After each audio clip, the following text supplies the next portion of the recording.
Okay, so one of the first things we want to look at when we're judging a structure like this, giving it an evaluation, if you want to call it that, there's a couple of things that we as judges look for first. The number one thing that we'll look for are gaps in your corners, and we look for glue spots. They're typically just a little shiny spot. If you got a big enough blob that it's created a bubble out there and you got hardened glue on there, those stand out really bad, and you've probably removed them anyway.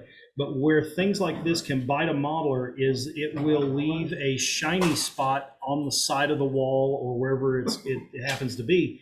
And it's easily corrected with a little bit of dull coat, and it can be either brushed on or shot on, however you want to do it. Obviously, if you've got glass in your windows and you find one later, you're going to want to brush it on as opposed to spray painting it on. But we'll look for gaps. And as an example, right here in this structure, there's a gap along this edge. There's another one back here on the back. This is something that's really common that a lot of modelers miss, is this inside edge right here. A lot of modelers will put their trim around the outer sides, and a lot of kits are set up so that the siding fills out, and then this, instead of being truly a piece of trim wood, it is just a block of wood that you're gluing in here. What gets missed is this little back angled piece right here, and 9 times out of 10 there will end up being a little bit of a gap there that you can easily hide with just a little bit of trim. Another common mistake, it's very hard to do this in most kits anymore because they're engineered in such a way that you can't really make it wrong. But when you're scratch building a building, this wall here with the peak, if you put it on the wrong side of the joint, you'll end up with a mismatch. So if your peak is coming down here and you glue the sidewall out here on it so that the peak wall is gluing to the inside of the sidewall, what you're going to end up with now is your roof will not lay flat. It'll start up here at the peak, and there will be an increasing gap up underneath here. And I've seen a lot of really big modelers make that mistake. There's a couple of guys on YouTube that have a ton of followers, and he makes that mistake in almost every video when he's building a building. And I almost want to throw things at the screen, but it's something that some guys just don't know it. So when you're gluing these together, if that peaked wall, if the sidewall is glued to the inside edge of it, now that roof decking can lay flat all the way down, and you don't end up with that gap at the bottom. So then you don't have to hide it with trim and do a lot of extra work. So we're looking for things like that. In this particular structure, he's got a gap here, small one here. There's that inside edge gap that I was talking about before. There's another inside edge gap right up in here, and just small little pieces of strip wood painted the same way, and it alleviates the problem. The way kits are designed a lot of times, and especially the laser cut ones, it's a lot of slot and tab kind of construction, and you've got to be real careful. And like in this particular joint here, this one, it's just not into the slot deep enough. And this one here, it's probably in it, but it's a loose slot, and the tab isn't pushed all the way to the outer edge, and it's left just a little bit of a hole there. So what I would suggest, Dave, is take a little bit of strip wood, just a little like 1x4, 1x6, and paint it this same grayish color here, and just put you a piece in this side, put you a piece in that side, and just make you a little L piece in there, and it'll hide that right out. When you start looking at a situation here too, when you think about a prototype scenario, if you're looking at this kind of a junction in a roof, I'm not going to say they don't do it, because I can show you all kinds of examples where they do. A lot of times they've had this, they add on another building or whatever, or they had a building over here and a building over here, and they've slowly grown, and now they're one big structure. You try to avoid situations like that, because that is a leaky roof looking for a place to happen. But if you're going to have it, please put some flashing in there. And typically it's not included in a model. One of the things I will pass along, especially since it's a clinic and we're talking a lot about modeling technique here, your wife loves you very much, and she puts up with your hobbies, and she really puts up with your trains and all the things we do with those trains. So please, for the love of all that is holy, buy your wife a bag of Dove chocolates and say thank you. And then when she eats those chocolates, save the wrappers. It's a 2-for-1 deal. The wrappers on those chocolates is a real thin tin foil. And I've not seen kitchen foil that you can buy that's this thin. And the nice part about it is you take that wrapper, you put it on a piece of glass, you use your finger, and you start at the center and you push out, and all the little wrinkles go away. And then you take that and you cut it with your number 11, and you make flashing strips out of it and put them around your chimneys. You put them in the gutters around your roofs. So where you've got one pitch coming this way and one pitch coming that way, that valley right there, you're gonna have a bit of a gutter in that, and you wanna put a piece of flashing in that and then put your shingles down, just like the prototype does. And it's a detail that will help stand out, and you can put it in your write-up that just like the prototype, this roof went down the way they do the real thing.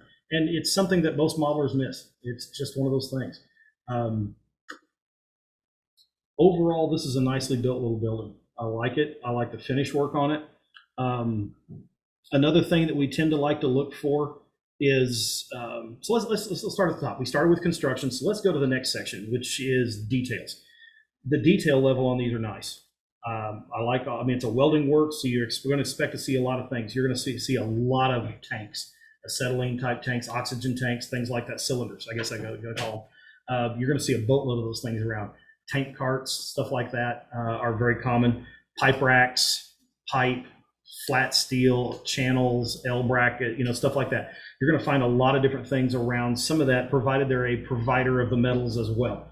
Most of the time, your welding supply stores are more just that. They supply shields and tanks and helmets and gloves and PPE basically, and the materials to do your work.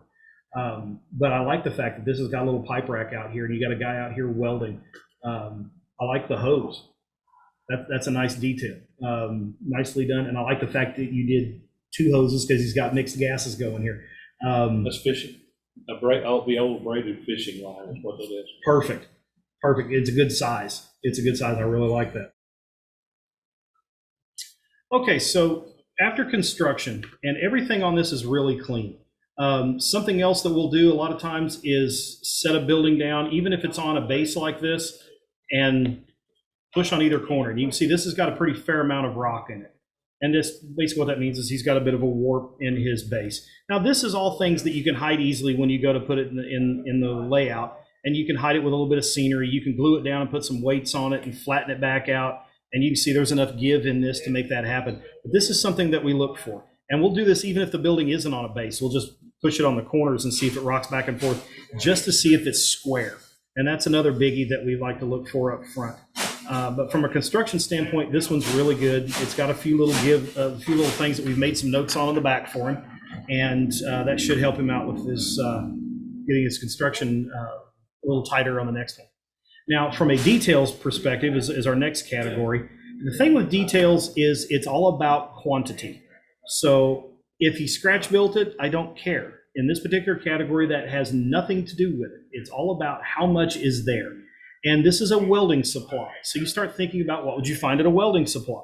And I'm not saying that as a judge, you need to know what a welding supply would have, but a little bit of logic can go a long way. So what we're seeing here is we're seeing a lot of air cylinders and acetylene, things like that you would find at a welding supply store. He's got a few wooden barrels in here. Not real sure what they would haul in with that, but there's always a possibility. I do like that he's got this pipe rack in here with some piping. So obviously they sell materials as well as supplies. The thing I like in here is he's got a guy at work, and he's got two lines running back because he's running two different gases here. Same with this guy over here. The lines are a nice size. They're tightened together, which is how these would be run because it's usually a paired cable. You've got some drums in here. You've got some guys talking. But here's the biggie. We talk about this in a lot of our clinics about things in odd numbers, okay? And I've not done a full detail part casting or anything, but when you start looking at it, you'll say, well, there's four figures over here. Well, this guy over here will make a fifth when you look at the overall scene. That has nothing to do with points or what we're going to do in an evaluation, but it is something that's important to point out. When you're looking at a set of tanks here, there's one on this side of the door, there's two over here, so there's three in here overall. If you were to take one of these out and just have one on either side of the door, there's a bit of symmetry there. And your mind's going to see it, and the back of your mind starts to kind of itch a little bit, going, what's wrong with this? It doesn't look right. You 9 times out of 10 won't be able to tell what it is that's wrong with it. It's just something doesn't look real. You put that third pile of tanks in there, and suddenly your brain goes, that's okay. It's because there's nothing symmetrical in nature, and our brains have just learned to look at stuff, and when we see things done naturally, and the things that we do as human beings tends to be very erratic and very asymmetrical. So everything in odd numbers. Again, it's nothing you'll get docked points for, but it will help your eye, your viewer's eye when they see this on your layout, and it will help the judge's eye when they start looking at things, and if it all looks natural and in place. Going on to detail, or continuing on detail, there's a lot on this, and I like it. There's a couple of things I'm going to point out later that I've noticed on here and that Jeff's made some notes of. But from a detail level, this one's pretty good. The only thing I might suggest is this whole back corner back here is pretty sparse. But here's the thing. Why would there be stuff back here? There's no doors back here. As humans, if you have a trash can, you're not going to put it all the way back around the back side of the building. You're going to walk out just out far enough to drop the bag in the barrel, put the lid on it, walk right back in the door. So there's not a lot of reason for there to be anything back here. So it plays. I mean, there's nothing wrong with it being barren. However, there are times where I would suggest adding that to the write-up. If you were going to put this in the contest room, I might suggest doing that. The one thing I would say that back in here, since this is an all concrete base, maybe some weeds right along the edge where, and they don't have to be great big tall ones, but just a little bit. And it offers a little bit of detail in an area where there really isn't any. And it offers natural detail as opposed to sticking a barrel back there. Because then as a judge, I want to know, why is the barrel way the hell around here? Why are they going to walk it all the way around and walk it all the way to the back? So everything's very naturally placed, and I like it, and there's a fair amount of it. From a conformity standpoint, conformity is all about how well did they set out to do what they intended to do? What are they trying to build? How well did they execute it? If you built it this way for real, would it work? Is really what it boils down to. For this category, you really should have plans. Maybe the kit plans in this case would have been nice. In this case, since you're here and we know what we're talking about, it's not going to be that big of a deal. By the letter of the law, if you don't have plans, drawings, photographs, something to give us an idea of what you're going for, you're only eligible for about half the points according to the rules. So it's a bit of a ding not having it. The building itself, like I say, other than having some out of square issues, if you built it like this, would it work? Mostly. There's some gaps, especially this big one up here at the dormer and some of the other ones we talked about before. There's no flashing in the gutter here, so that roof's going to leak like a sieve. But for the most part, if you built it like this for real, would it work? You betcha. I mean, this is a really cool building. I really like it. That's a neat kit. So from a conformity standpoint, we're in pretty good shape here. The windows are all in correctly. You'd be surprised how many times we'll see a building come in to be evaluated and it's a double hung window and it's mounted upside down, especially if it's one where you have very little trim around it and no real windowsill, where sometimes it's a bit of a guess. You always want to look at that and make sure that when you're looking at it, the offset window, the deeper one, goes to the bottom, because that allows that sash to raise up behind the other one. But no, these windows all look good. One thing I probably should have mentioned under construction, but I will go ahead and mention it here. Always as an evaluator, I'll look at anything with clapboard siding, and I want to make sure that the clapboards are facing the right direction. I have seen a couple of buildings roll in and one wall was cut upside down and they just didn't catch it. And in smaller scales, it can be hard to see. When you go to work on a building, one of the things I always try to do is take the clapboard and run your fingernail along it or a small tool and figure out which way the clapboards are running. On the back, draw an arrow as to which direction is up. So when you turn that over, you start laying out your walls and drawing all of it on there and go to cut it out, you know which direction up is. But again, from a conformity standpoint, this one actually looks really good. Finish and lettering is our next one. Like the peel paint. I like the peeling paint a lot, and I like the rust. I like the fact that the rust is randomized around here. It's not the whole sheet is rusted. I like that it's 2 or 3 colors of rust, so you get that aging impact, the darker, older rust versus the brighter, newer rust. Sponge technique I take. That works really, really well. A little fine makeup brush. Yeah. The coarser stuff I found to be Yeah, Too- for HO, it's too broad. Too It's broad. too, yeah, you need something a little smaller. But then you run into the problem when you're doing a sponge technique that the cells of it are too close together, and you end up hitting it. It just broad brushes the whole thing, and you're not getting that stipple effect. So you got to be really diligent about making sure it's dry brushed, kind of thing. It's just like I like the rust in the corners. Yeah. I like the way that you did a touch on this one that I like, and this is something that a lot of maulers miss. And I noticed it's not on this one, and I don't think I see it on that one yet, is around a windowsill on a building that has been around for a long time, you'll see a runoff shadow down either side, and it's especially visible on this one, where water will collect here during rain and then run off. And this is actually on a building with a paint job like this, exceedingly common. But it's so easy to add. You can do it with a wash. You can do it with dry brush, weathering chalks and things like that on there, pastels or whatever. And it's a real quick, simple swipe, and you're done. And it's a really cool effect. The only real dig that I have on this as an evaluator is that the weathering goes all the way up underneath the eaves. And that's a common mistake that I see in a lot. And I mean, even modelers with a fairly big name, there's a lot of them that make this mistake too.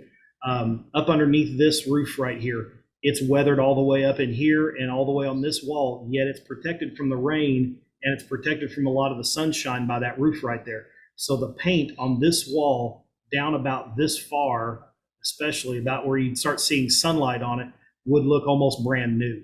And then it might look a little faded from the UV from that point down and from this little wall right here from that point down, but you wouldn't see the old peeling paint, same effect that you see on this wall here or this wall here because it's protected. So you look out at how much overhang you have.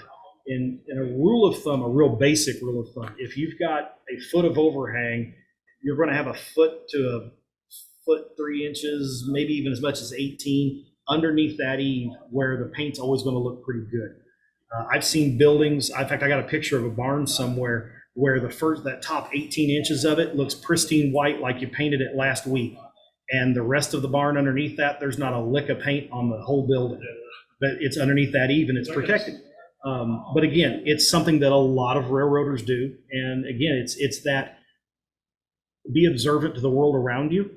Take a lot of reference pictures. With our cell phones now, we can take pictures all over the place of all sorts of things and just file them on your computer as a reference for later. If you're sitting at a drive-through and the building next door, when you're looking at the back side of it, has some neat streaking on it, whip out the phone, take a picture of it, file it away, use it for later. But be very observant to what you see around you and in these photographs and look for things like this where you're like, oh, wow. It looks like this thing's beat all up real bad, and then you get up to that last foot or so, and it looks brand new. And it's very typical. And I'm not saying that in every absolute case that is the deal. 99.9999999 times out of 100, it's the way it's going to be. The only caveat to that is if you have let's say this edge was trackside, and you've got especially like a long overhang over here, and it's steam especially, where that smoke can roll up underneath that and swirl a little bit, you will get some sooting stains and stuff up underneath there, but you won't see the beat up stuff like you normally do. Now, scratch built on these are kit built and no scratch building involved. And other than your welding lines, I can give you some scratch building points for those. I really encourage modelers, if you're trying to have something merit evaluated, is try to scratch a little something. If they gave you a solid piece of scribe siding to make that deck out of, throw that out and put it back in board by board. Every little bit helps when you're looking at points. I mean, scratch building's only worth 15 as a total, but every last point you can eke out of a building, the better. You don't want to go into an evaluation leaving a lot of points on the table if you can. But the big thing to keep in mind in any scoring is that 87.5 out of 125 is 70%. It's a C-. Looking at a building like this, if the model looks like it's C- work or better, it's probably going to merit, and you need to kind of keep that in mind as you're giving your scores. And that's a nice rule of thumb. The other one, and this is something Jeff and I both do, is kind of a sniff test, for lack of a better term. would I like to have this on my railroad? And the answer for this one's yes. I like this old building. It's well done. It's well weathered. It fits the weathering scheme and the modeling style that I like, which I like to call modern grunge or postmodern grunge or whatever you want to call it. I like my stuff to be lived in.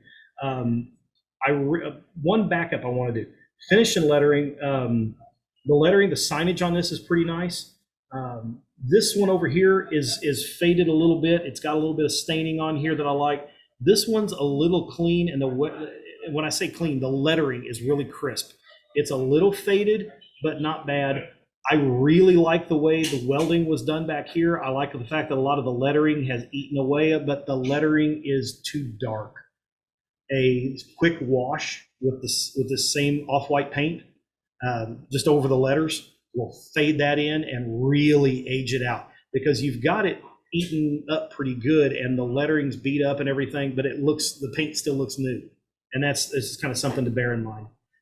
When you're printing signs for yourself, if you're using them out of the kit, there's some things you can do. A real light overspray of a similar background color will always fade the lettering in. It's just you've only got one shot at it, so you might want to take it down to Kinko's or something and have a color copy made and then play with the technique a little bit before you try it on the original signs. If you're doing dry transfers, which I think is what that is. Actually, it's a stencil. Is it? Oh, even better. And then it was a stipple. Yeah. Through the stencil. Nicely done. But yeah, when you're doing those, you can fade them out real nice. Even a simple fade with that same background color goes a long, long way. Now, if you're making the signs yourself and you're doing it on the computer, there's a lot of things you can do depending on what kind of software you have available to you that you can utilize in making it look faded before you even print it. Photoshop is expensive and the learning curve is steep, but some of the things you can do in Photoshop can make some stunning signs. One of the things to keep in mind, there's a really good sign clinic that's available as part of NMRA-X that John Lawrence and Miles Hale gave, and it talks about authentic old signs and the way signs were actually made. And even up into the 30s and the 40s, signs didn't have a lot of color in them. It was a black background with white letters, or it was a white background with black letters, and there typically wasn't a lot of color in them, especially when you talk about something painted on the side of a building, for example. And a lot of it was just block letters. They didn't have a lot of these fancy fonts that we have now. I mean, I've got some stuff that on the computer that I could make some really wicked looking signage. Technically, it's not period correct. Now, post-war, once we came out of World War II, things really took off and signs got a lot different. But so you do a little research again, Google searches, look through the images libraries, look for, if you're building in the 1930s, go look for 1930s era buildings and go look at some of these old pictures. And granted, most of them are going to be black and white, so you're kind of on your own as far as color goes, but you get an idea of what the signage really looked like. In this case, I really do like the signs on this. It just needs to be a little bit faded. The last thing I want to note on finish and lettering is the door here is open and it looks nice and stained right up to the doorway. But when you get inside, that concrete's really clean. Probably would have seen a little, and it's one of those things where unless you're looking right inside the door, you never notice it, but probably want to weather that a little further in. The only other thing that really stood out is it looked like all the detail parts were put in place and then the base was weathered, because up underneath this part, it's all rusty everywhere where he's working, but up underneath those parts is still clean. Back in here and back underneath here. So a little bit of reach up underneath it with the brush and tap that in will correct that, and that goes away in a heartbeat. But again, overall, nice structure. Yeah, if you have an open door, you need to stick something in it. Yeah, I mean, there's just something about an open door and there's nothing there. And they're going to look. Yeah, and it is. It's the curiosity side of this. I mean, we see that door open, we always want to squat down and look in through it. And if you walk by a commercial block of buildings and you look at how many of them have an open door, is there always something in that doorway? No, there isn't. And we could fall back on the fact that no, there's nothing immediately there in the doorway. And it's not that it's got to be there in the doorway, but there needs to be something you can see inside the building. And even if you don't want to put an entire, detail the entire interior, A small wall back right about here and a wall right here creates a small vignette kind of scene. And you could even then light just that one little area. And an LED is a great light for little spot scenes because they're very directional in their lighting. But you could put just a couple of little things, a big stack of boxes or whatever, another big stack of tanks, just have them all lined up in there, and or a rack of tanks or something to that effect. So that way, when the guy does look in the door, he goes, "Oh, looky there," and then your brain goes, "That building has a full interior in it." Whether it does or it doesn't, your mind There's sees something it. going on in there. Yeah, And the only reason I said right there in the doorway is that it becomes a view block. yeah, Right. and that's really what you're trying to create in something like this. If you don't have a full interior, is that view block. If you've got a full interior in it, great. No problem. Crank those doors open as wide as you can so the guy can see all the way through it. You've got the office door open back here, but there's nobody walking in and out. Okay. And so do they have it propped open for ventilation? If they do, I would make a little bitty door stop. Just carve your little sliver of wood and stuff it underneath the door, and then put it in the write-up that the door's propped open in the office because they don't have air conditioning and it's a hot day, so we got the door opened up and we're dealing with the flies. Please note there's a door stop underneath the door. Look closely for the flies. Yeah. I've actually got a fiber optic that goes up into the top part of the building to light up the upper windows, and then a GRS micro welder that's got a red bulb and a clear bulb Oh, that does simulates the bead and then and cools. it's tuned into a radio frequency to give it that erratic. Yeah. That actually sets down over those two items. So what you see coming out of the door is arc flash, like there's welding going on inside the building. Beautiful. But I just need to add something in the doorway that possibly could be part of what they're working on. Yep, exactly. Yeah. Yep, It's exactly. easy to do. Yep. Like I said, anything that does a view block, that way you don't have to do the whole building. I will tell you that I have had other judges that says if you have a clear window, you better have something on the other side of it. Now, to me, that's out of line. Yeah, I would argue that one. But I do know that the way that I and Duane and other people judge aren't always the same. And so it depends on who's doing the judging and where. But, like I said, a view block is if I open this up and I look at it, well, see, on one side, you got the car jacked up. It's a view block. Yeah. But I've got the other open door, and I'm kind of going, what's there? And I will look. This is a great scene. Guys obviously working on that front tire, doing something on the front end. Maybe it's staring. I don't know what. But it doesn't. He's working, and it's a scene. But I like the touch here that you got the Coke machine. I mean, I'm into those kinds of things. Yep. So that's great. But like I said, anytime you have a door that's open, you got to expect somebody to look. Yep. You're not going to have to always look to see if somebody's looking in the window. Like on this building, you got shades on those windows. Yep. Cool. Yeah, I like View that. block. Yep. Well, and another thing too, and kind of to the point Jeff made earlier, one of the things that you have to be careful of if you're not going to have something in the back is to put some sort of blackout paper in there. And I see a lot of modelers will put the paper right up against the window. So when I look in, I don't see black, I see grainy big paper. And the idea is you want to create shadow. So there's something in there we just can't see because the lights are off. So I like to encourage people to run a piece of black construction paper or black foam core or black, some sort of black board, and run it from a 45 from this corner over to this corner. And then you can see into the building, but all you see is black. You do not see that paper right up against the glass. And typically a guy will cut a piece of paper and put it all across the windows and tape it down or glue it down, or they'll put a U-shaped piece in here and let the pressure hold it up against the windows, and they'll call that good. But what you end up with then is the paper up against the glass. So that becomes a bit of a problem. The other thing too that you got to be real careful about is when you put your glazing in. So whatever clear you're using, whether it's acetate, whether it's real glass like a microscope slip cover, the Duralar I like to use, that you actually get it up against the mullions of the casting. Because a lot of times you'll look at one, and I think I see a little bit of it on this window right here, where I can see that there is distance between the glass and the mullion itself. And that's not how windows are made. I mean, that mullion piece there, because each one of those is an individual pane of glass, and it's up against that thing, and then it's, you know, puttied in place. Mhm. So when there's a gap in there between it, why would there be, you know, there's no reason for a gap to be there, kind of thing. So that can hurt you a little bit in construction too, and I just now spotted that. So yeah, I mean, this little building here is going to do really well. It's a good little structure. And like I say, the things that we've added on here in the back, 30, 45 minutes, maybe an hour, and we make a few corrections, it will score better. It will look better on your layout. You'll know, you know, what not to do next time or to do next time in some cases. But this is a good little model. It really is.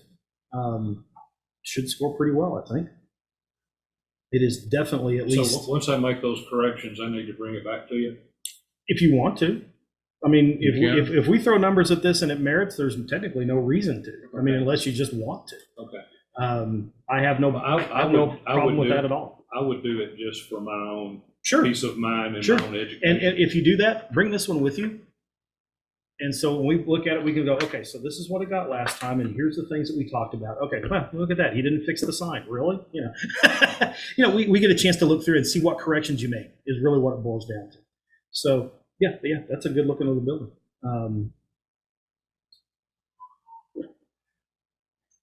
The next one. Now, scoring itself, I don't know if we really want to try to cover that in the course of this clinic, because, I mean, we can. It's the one drawback to doing this is it's subjective, okay? There are rules and regs in place that says you're looking for X, and that it should meet this to score somewhere within this realm. But I will tell you, and Jeff pointed out earlier, no two people judge the same. And you use that as a guideline and you establish a number, and you're going to find over time that I guarantee you when Jeff and I are going through this, we'll be within a point or so of each other with every number we throw out here. But the flip side of that is Jeff's been doing this for a decade or more. I've been doing it for 25 or 30 years. And it's just over time, you develop that skill set of, you can look at it and you go, okay, yeah, that's a 33, that's a 12, that's a this, that's a that. And he and I have judged together a lot, so we're pretty much in sync. If you take this to Tulsa for the convention, you might get a whole different set of numbers, but different judges see different things. And when you have this judged in a regional environment like our contest room, the contest environment is very different. In that, Jeff's going to lead a team looking at construction on every model in the building. My team might be doing detail. His team might be doing conformity. Steele's team might be doing finish and lettering, and Cranda's doing scratch building. We're going to look at just that category on every model in the room. So it's going to give you to me, a more even score. You've got somewhere between 10 and 15 judges, all of them looking at it, all of them pointing things out, and everyone's going to find something that the other one didn't. And he and I have played off each other a lot, and even right now looking at that one, he found a couple of things that I didn't, and I found a couple of things that he didn't, and it's just the way it works. You know, fallible human.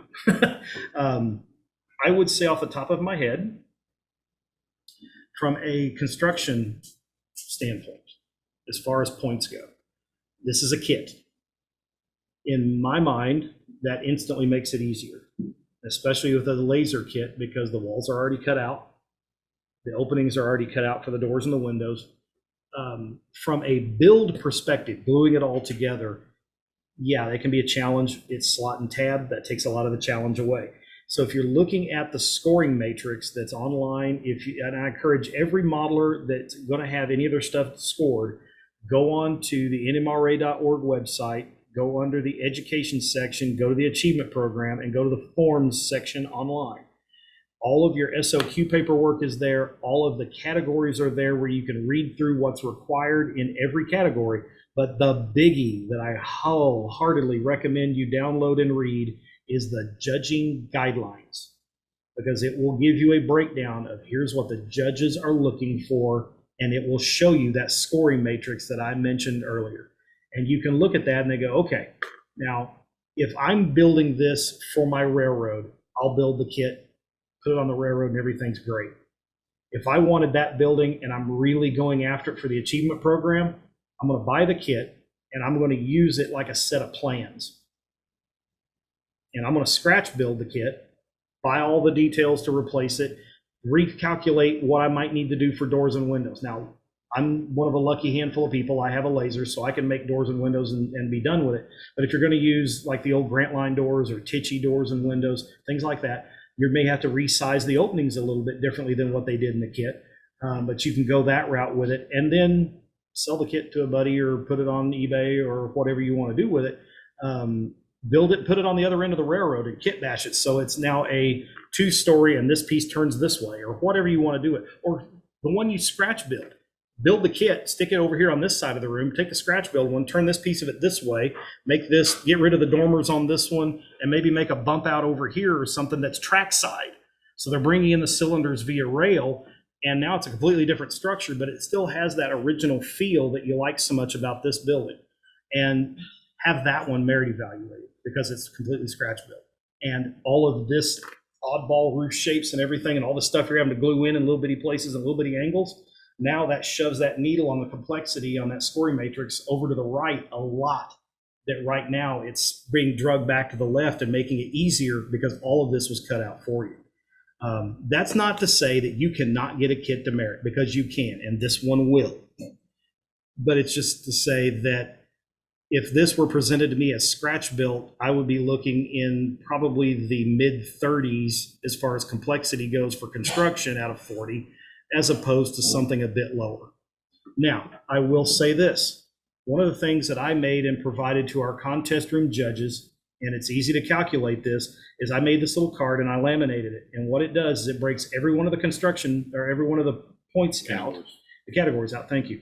And it shows how much is available in the point for that category and what the merit break is. So if 87.5 out of 125 is 70%, that means 28 is 70% of 40. Is this construction a C- job or better? If the answer to that is yes, then it needs to be north of 28 points. Is every judge going to judge it that way? No. Do I judge it that way? Yes. Does Jeff judge it that way? Yes. Do most of the judges in the LSR do it this way? Yes. That's because we were all trained by him.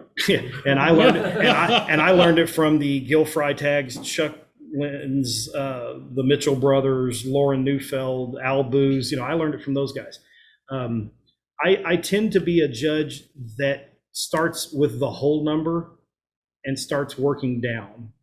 I know a lot of judges that tend to start at 0 and work their way up. And so it's a philosophy. And honestly, this whole clinic, everything I've said, it's a judging philosophy. Is this the gospel of the achievement program as sanctioned by NMRA National? No. Would we like to create one from the national level? I know I would. I've thrown out a couple of suggestions that we do something like this and have a meeting of the minds across all the regions and talk about how we do this and try to tighten up how we do what we do. But this is certainly the 28 points it needs at least. And I would probably say it's probably worth a couple more points than that. I'm in the 30 range, to be quite honest, with 30, 31. There are some pretty fundamental flaws in this, but again, a couple of minutes and some trim would hide all of it, except this. But that goes away when you glue it down on the layout and put some weight on it. So not that big of a deal. What do you think? I don't know if I'm a 30. Okay. From a detail perspective, I like it. Good detail. Yeah, the detail works nice. Again, as Jeff pointed out, we need something going on here. We've got this door, and I brought this up a minute ago, but I've seen something else in here now with it at this angle. This wall for the 2-story part goes all the way to the ground. If you're going to have that door open, I would have cut this bump out. I would have cut that bottom part of the wall off so that when you look in the door, you could put a desk and a few things in there and make it look like an office. But right now you look in there and you see a painted wall. So at that point, you need a view block. You really need a guy walking out the door or walking in the door so your eye sees him and stops. Or stack some stuff in there like it's a storage. There you go. Exactly. Yep. That'd be a good thing to do with it. But from a detail level, I like it. 20 points worth of detail. Your merit break on it's 14. I'm kind of in a 16, 17 range. Yeah, easy. Okay. Let's go with 16 and see where we get. Now, judges, if you're watching this later, use a pencil. And I tell you that for this reason. If you get to adding these points up later and you know in your heart, in your mind's eye, when you first looked at it and you said, is that C- or better? And your answer was yes. And you added up and you're like 84, 85 points. You need to now employ the eraser and go back in and figure out why you were so hard somewhere that it didn't meet this. And that's not to say that every time you look at a building or you look at a piece of freight equipment or a locomotive or anything else, that your first glance is going to be, oh yeah, that's going to merit easy. And then you get in it, you go, oh, okay, well, it's not square. This is this way. It's a rectangular building, but it's trapezoidal, and I don't need a straight edge to see it.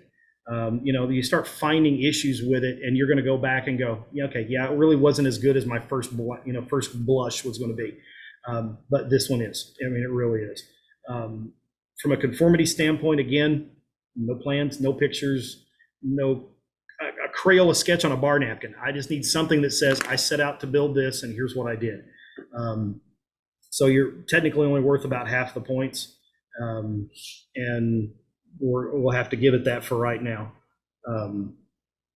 Then finish and lettering. Other than the fact that the weathering goes all the way up underneath the eaves, I really like what you've done here. I mean, this is nice. That stipple effect is hard. When you get even an S scale, it's a bit of a challenge. When you get down to HO, that can be really, really challenging, and you've executed it perfectly.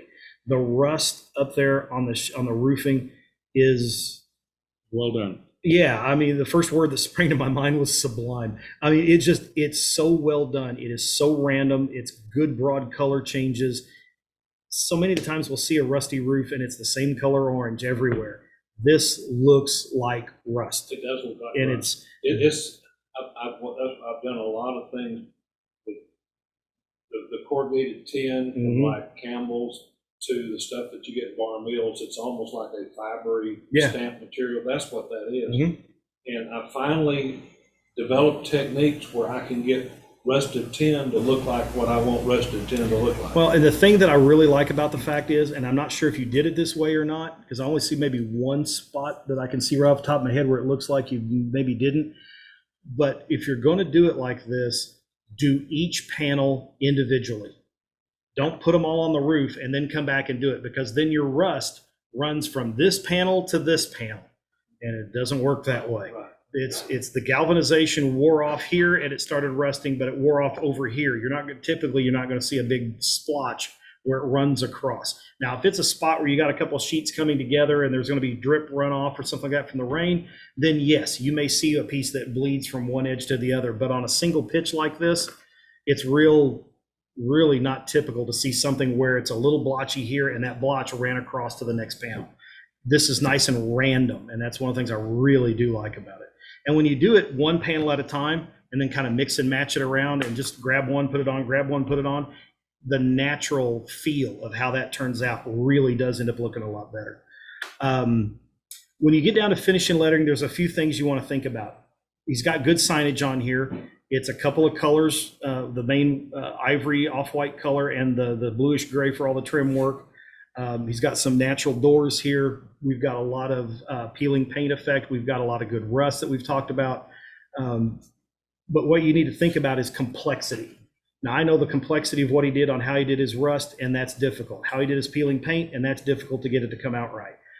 The thing you got to keep in mind is if you build it this way and Cole builds one just like it, but he puts stripes around his building, just two. So it comes up about so far, and there's a stripe in there, and then it's a different color, and he's got some lettering in it that he's hand done in there, and then there's another stripe, and then it's white the rest of the way up. That's harder to do than what you did, and his is going to score higher than yours if they're done at the same skill level of work.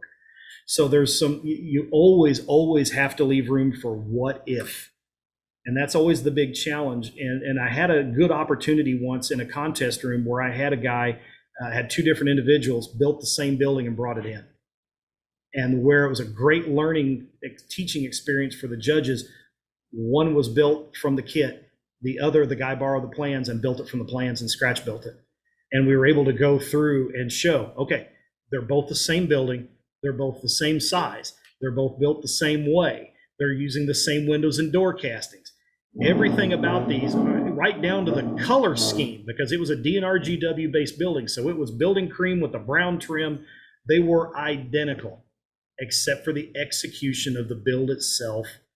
And it was a perfect teaching moment to show, okay, this was a kit. Because these walls were already cut out, his construction was easier. He cut us all out by himself with an X-Acto knife. This is harder. He got more construction points. And then it got down into the finishing, the lettering, and all that kind of stuff. So it's everything you can do to help boost your score, the better. And always think about, what does the scoring matrix say, and how can I push that thing further to the right and make it more and more complex? I will even go so far to say, if you have a trimmer, and I know most of us are getting into the older range now in our hobby, a lot of us have a bit of a shake. And if you have a shake, but you're hand painting pinstripes, and I had a guy over in Mesquite in his 80s that when you would watch him, his hand would sit there like this almost. You put a pinstriping brush in that guy's hand and rock solid. But it was years of practice to get himself used to that. He pinstriped in scale locomotives, trying to compensate for a trimmer, and they were dead straight. If you find something difficult for you to do, write it down. Because Jeff and I might get it and they go, okay, yeah, great. He glued these three pieces together and one of them's at an odd angle. Big deal. Well, then you're reading through the write-up. I have one eye and one hand, and this one shakes. And it was really hard for me to hold all this together and get it glued in. I, as a judge, will take that into consideration because your difficulty level and mine are two different things. If you found something hard to do, document it because the judges won't know. And if I'm looking at it and having to go, okay, if I was building that, that's not that hard. For this guy building it, it might have been exceedingly difficult. So always write down things that you found to be challenging because a good judge will take that into consideration. From a finishing lettering standpoint, 25 is the max, 17.5 is your merit break, and 22, 23? Yeah, 21, 22? I would say in the anywhere in the lower 20s. Yeah, okay, let's go 22 on it. Kind of split the So- difference. Now, scratch building, the only thing really scratch built on it was the fishing line cables. And unfortunately, out of 15 points, that doesn't leave you a lot of leeway there. So I'll throw a couple points at you for that one, but that's probably being a little on the From a generous national side. point of view, you get 0 because it's a hit. Yeah, I mean, that's really the sad way of looking at it too. It's if you can use the walls out of the kit, but scratch build everything else, that gets you points. Again, throw away the scribe siding loading dock and do it board by board.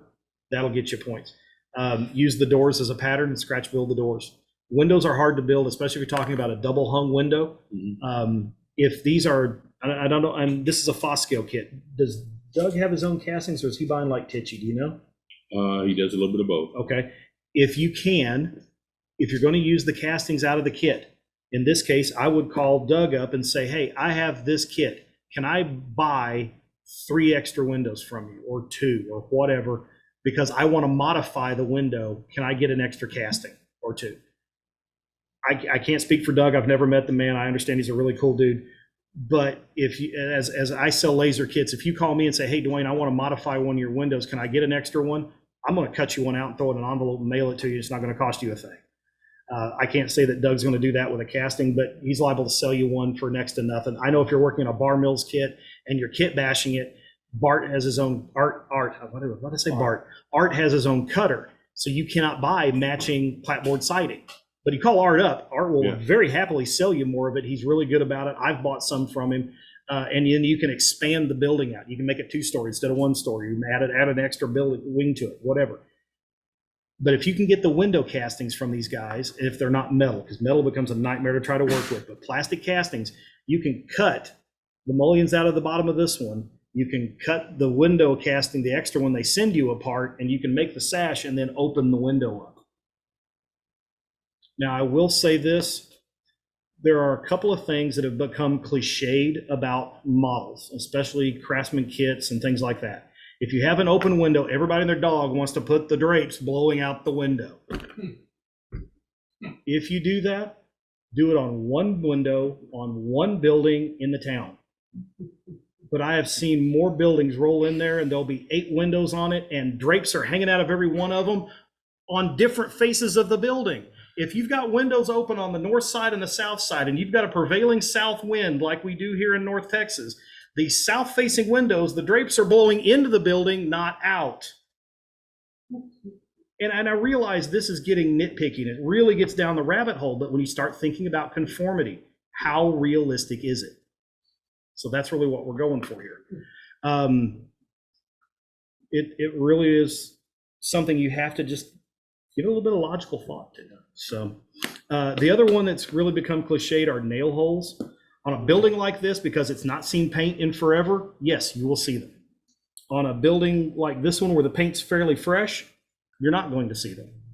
And a good rule of thumb of that is you think about what that nail hole is supposed to be. It is supposed to be the head of that nail that the siding was put up with, that the paint has flaked off the head of the nail. It is now oxidized and or rusted, and it is now creating a bit of a weathered streak down the building. Most people will take a pounce wheel and a ruler and they'll go right at that edge where that stud's supposed to be. And I guarantee you, having built 70 some odd houses working on framing crews when I was in high school, we do not go in with a level and make sure that line is nice and plumb and put those nails in there perfectly straight. Now in HO, are you going to see that this one's a 1/4 inch this way and that one's a 1/4 inch that? No. But again, it's the uniformity that we talked about earlier. It's too straight, it's too symmetrical, and it causes things to, in the back of your mind, starts going, there's something not right about that. Drive a 16 penny nail, which you don't use a nail that big to put up siding, but for sake of argument, grab a 16 penny nail, drive it into a 2x4, put one on this end and one on that end, and paint half of it. Set it out in your yard and walk back, pace off 87.5 feet and look and see if you can see where the nails are. In the raw board, you'll see it. In the painted board, you will not be able to find that nail to save your life. Then why should you see it on your model? And you don't need a hole. And that's the other thing too. That nail, yes, it's inset, but by the time you scale out what that inset is, you're now several inches deep, and that head of that nail is now about the size of a small dinner plate, as opposed to what a nail should be. Instead of using a head pin or a pounce wheel to make those holes, get you a nice sharp colored pencil and go in and just make a few dots up the building. They'll randomize out a little bit. And if you don't even want that, don't even make a full-on dot, just make a small streak in a couple of places up that siding, and don't do it on every one of them up the whole wall. Just have a few here and there, and that's where your nail hole type of effect happens. Yeah, I mean, keep in mind, like when you're doing siding, you've got 2 boards that got to butt up against each other. And you're not going to nail just one of them. You got nails here and you got nails here.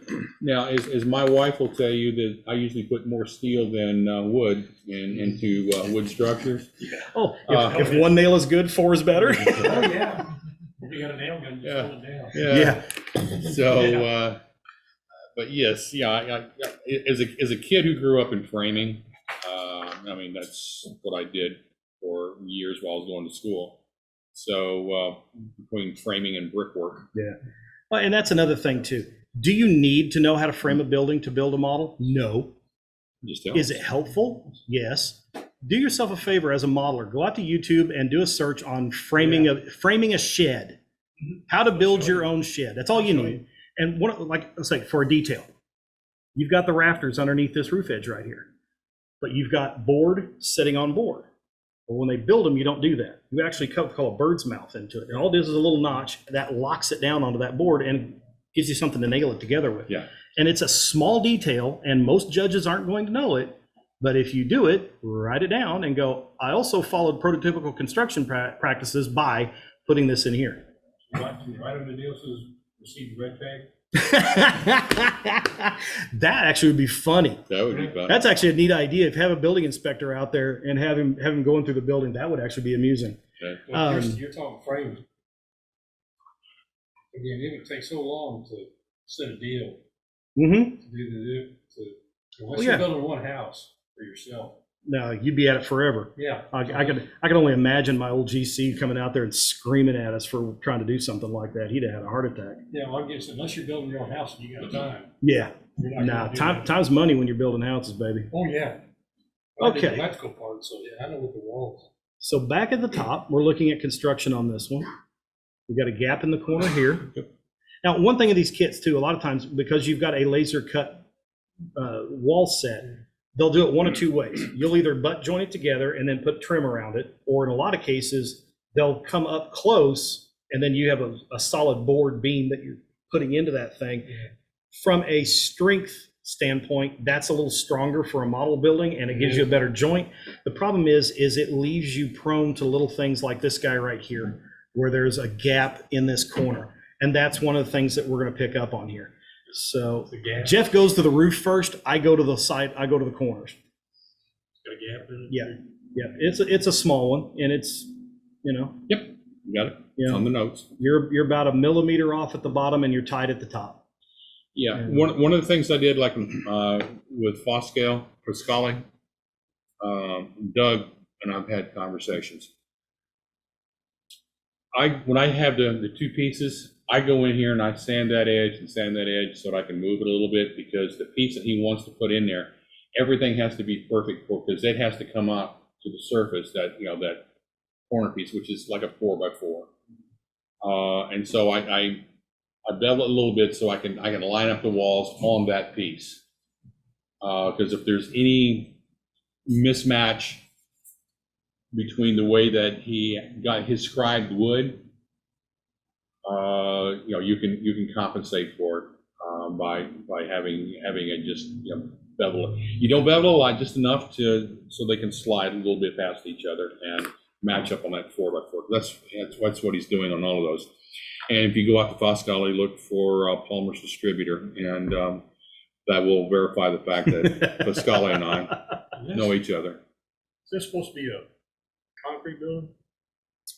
Sitting on concrete, yes. No, I meant the building walls. Oh, no, it's board and bat Yeah, because I on the bottom, I and was wondering how then they shingles about- on the upper. was wondering how they felt about if you did a concrete building. Concrete's fine.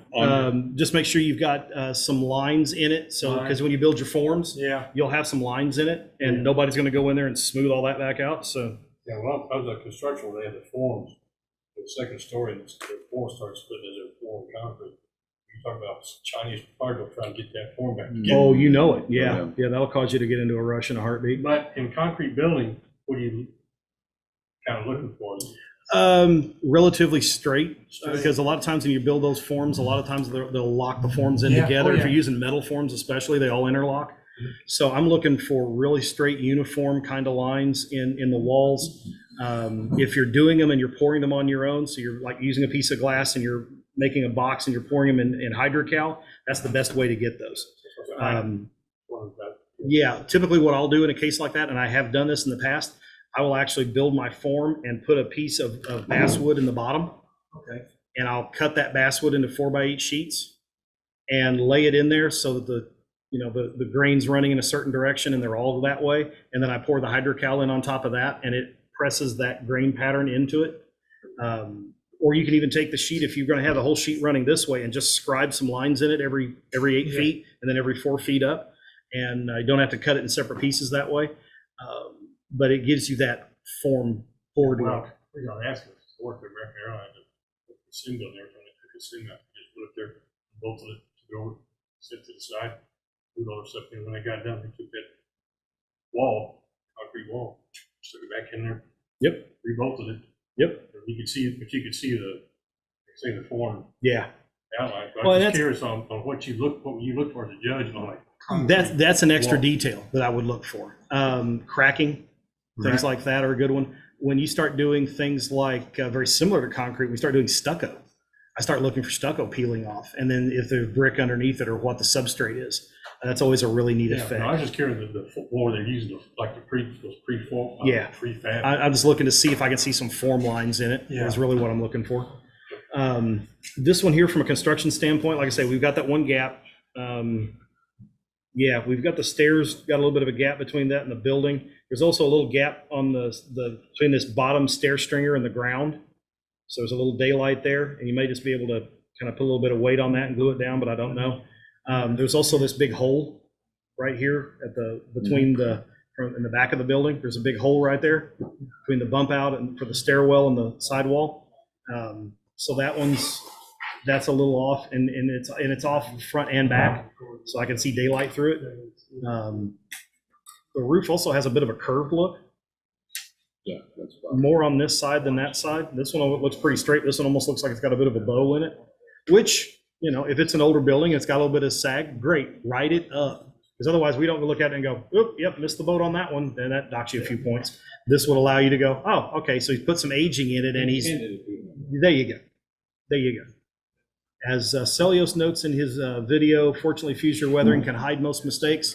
So time can a strategically well-written write-up. I like the rust much better on this one than on this one. I can tell your technique is completely different, and this looks a little more like what we were talking about before. This was done wet and with stains. You can tell by the way it ran and stuff like that, where this was done with the paint and the stippling effect, daylight and dark. I mean, I'm not saying that this is a bad job. I'm just saying that's that much better. I like your signs on here, but again, it has the same issue there. The lettering's too crisp and too clean. It's like we've got an old building that's been out there for a while, and they called the sign guy up, and he came out and hung a whole bunch of new signs on the building. It's under the ownership. There you go. There you go. It That's wasn't all a, it takes. it wasn't a garage before. I like the vines growing up. Also, that is also a very handy way to hide a gap. If you've got one and you don't catch it before it's way too late and there's no good way to correct it, a gap works well. I also like the knot hole in the, did you see that? There's a knot hole in the shutter here and it's fallen out. That's a neat touch. I like that. Sometimes if they're real, especially if they're really back east and their shutters are there for more than just looks, having one closed and one open is kind of cool, or having one partially open is kind of neat. I like the windows open up here at the top. Again, you've got the door open, but there's absolutely doesn't seem to be a reason for there to be open. Now, I would say that because you've got all of these open, this one's probably open again for ventilation. But again, there's nothing in there to explain why, you know? And that's kind of hard to do in some cases. I like the missing shingles on the roof. That's cool. I like the fact there's tar paper that I'm seeing underneath that. Also well done. That was a Jason Jensen tip. I picked that. Yep. I love Jason's color work. I really do. He's got a great eye for it. In fact, he just posted one yesterday that I'm about halfway through watching. Now, one thing I will point out, there are no sinks or toilets in any of these buildings. Not one. There is no running water in these 4 buildings because there are no plumbing vents on the roof. And that's another one that most people don't know. Without a vent, your plumbing will not drain. If you go home tonight, look up on your roof, and you're going to see several little pipes that stick up a foot, foot and a half. They just run up and stop. There's no cap on them, no nothing. And if you are up on your roof, it's a very soft lead that goes around the pipe, and they fold it over it to kind of seal it in place. That is an air vent for your plumbing. That is the world's easiest roofing detail to add. All you have to do is stop and think, okay, where would a sink or a faucet or a toilet be in this building? And then come relatively over it and put a plumbing vent in. And all it needs to be is a piece of styrene rod, drill just a little bit of a hole in it, paint it kind of a soft gray color, put a little bit of black down in that little divot that you drilled into it to make it look like it's hollow, and set it in there. That's all it takes. One length of styrene out of a Plastruct package or an Evergreen Hill package. One package of that will put plumbing vents on everything on your layout. I don't care how big it is, and probably your friends too, because you only need a piece about that long in HO, and you put like one here and one over here, but maybe one back here and maybe one over here, or maybe this is a little bitty bathroom back inside the door, and maybe you tuck one in behind the sign. It doesn't need very many, and again, everything in odd numbers. So I'd put maybe 3 on this one and 1 on each side because you're separated by the view block. But yeah, this is another nice little building. But again, missing detail. On the service station, you have the other kind of vents. You could, yeah, you could have, On the commercial building. yeah, you could have more of a heat vent up in the eave, or That's what I'm saying, yeah. more modern buildings, it will have a ridge vent built into them sometimes. You can have the whirlybirds up there depending Yeah, on how far back you go. That's what I'm saying. I don't know when they started putting those on buildings. I'd have to look it up and see, but they've been around forever. I like the strip wood that you put over the tar paper on here. That's kind of a neat touch. And it also acts as a bit of a rain gutter as well, because any rain running down there is going to want to run off of it and not onto you as you're stepping out. We do about trying to replicate the electrical service. That's an easy one. You can buy castings from SS Limited, makes They really have nice them? ones. Yeah. And in fact, the SS Limited one even has the conduit running up, the meter box, That's- the bump out for the glass and everything. That's what I'm saying, it has for the meter base. Yep. You can put that And on. so like on this one, I would put a meter over here Yeah. and maybe a gas meter over here on this side. But they do have the parts. Yes. Where it comes from? SS Limited. I know SS Limited has them, and probably some other people have them. Bar Mills may have some that you can buy from them. Bollinger Edgley, is that how they? It's Best. Best. Best is how you look it up. They sell a ton of detail parts. When I go to the narrow gauge convention, I buy all my stuff and I take my last couple $100 and I go to Best and I buy parts. You can get that from them. Yes. Yeah, most of your detail part people will have something like that. But that's a nice add to add in here. The details on this one aren't as plentiful as they are on that one, but they are nicely done. They're well placed. Like, for example, I'm not seeing these pile of trash cans and stuff back here around the back where a guy would have to walk all the way around the building to throw something away. So they're logically placed. All around, again, it's another nice structure. Conformity, again, we're kind of hamstrung. No parts, no plans, no pictures. Finish and lettering. This one I like because it's got more color in it. Your shutters are natural. Your shingles are weathered gray. Your color is the blue gray. Your trim is white, but these eave brackets here are a brown color. You've got the multicolors of rust. And you do have some nail holes across here, and they're not all nice and straight, and they're subtle. I do like that.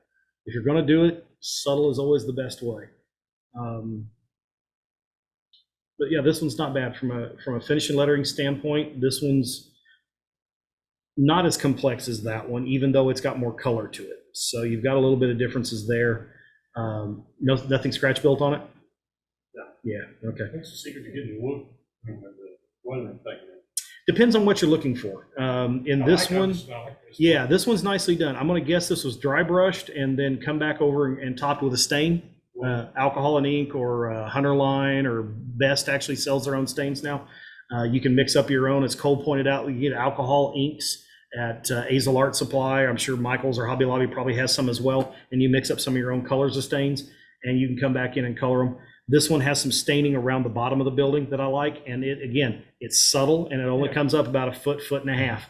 And that's, you would typically see more of this brownish color if this were sitting on dirt, because it's rain splatter from the dirt hitting it and the dirt binds. But you're still going to see that on even a concrete building, because the bottom of the wall stays wetter longer. So it rots before the top does. It's exposed to the rain more. It's exposed to the snow more. It's going to have the light on it more than the stuff that's up underneath this eave here. So this is going to get beat up worse than the upper portion of the walls. So it kind of circles back to that, what I was saying earlier. Up underneath the eave ought to be really, really clean. Down here at the bottom ought to be really, really beat up if it's been out there for a while. I like the roof thing. I'm just curious how you got some good. For this roof, Those sort of good. the construction's not bad. The only thing that there's no flashing up along this little dormer thing here. So technically that would leak in the rain. But again, it's not something that's going to make or break the model. It's just a missing detail, and from a conformity standpoint. And that's the other thing too. There are certain things that you might make a mistake on in a model that can hurt you in more than one category. From a construction standpoint, should there be flashing there? Yes. So you lose something in construction. From a conformity standpoint, if I built this for real, would it work? No, that roof would leak. It needs flashing. So that hurts you there too. But this, I like the rust much, much better on this than I do this one. That looks natural. While not bad, it is a bit of a swing and a miss. But again, personal opinion, that's not even going to get you a cup of coffee. So The reason I was asking about the electrical is you won't see a building without electrical as far as you're judging a building. Yeah. Now, the one thing I will tell you, if you're running a full interior on something, am I going to go through and bust your chops because you've got an electrical meter there, but I don't see a single outlet in the building and no conduit running to it? No, I'm just saying exterior. But looking at the yeah, exterior. from that standpoint, if you do it, then yeah, I'm gonna throw you some bonus points for going Okay, that that's why far I say away. it's gonna be a bonus. But yeah, from a detail perspective, yes, I would expect to see at least an electric meter and maybe a gas. And it's not to say that a garage needs gas, but they could have a gas heater in there, something like that. If nothing else, just for the office space. Now, the general workers, they're just going to leave those poor guys out there to freeze in the wintertime because nobody cares. As long as the boss is warm, But yeah, I would think to put those along the back. And it may be something that if I'm positioning this on my layout, I'm probably going to have it at an off angle as much as I can because I don't like anything parallel to the edge, but I want this facing out. And because this has really good detail, and so does this side, you could turn it a little bit and have your street running this way and be able to still see this. I'm probably not going to position it in such a way that you're going to look at it like that and miss all of this, or the vice versa and miss all of that. This is my sacrificial wall. If I've got to put something to the back, it's going to be this plain one. But from a scoring standpoint, what can I do back there to make this better? Yeah. And that's where I put my electrical service. If you look at gas meter too. if you look at houses, they're in the side yards. But if you look at the back of a commercial building, they're all in the back. Okay. So, Okay. let's see here. That one there would be on the back. Hey, Cranda, this has run a lot longer than we thought, hasn't it? Yeah, it's been interesting. I just like. Let's see here. They're filming this. Yeah. Try to stay back. Construction. Let's see here. Another thing that we will do, especially in multiple sessions, is I will like to refer back to some of the scores I've given earlier on other things, just to keep in my mind, okay, if I said that is worth this, and this is better than this one, it gives me yet another ballpark to fall into.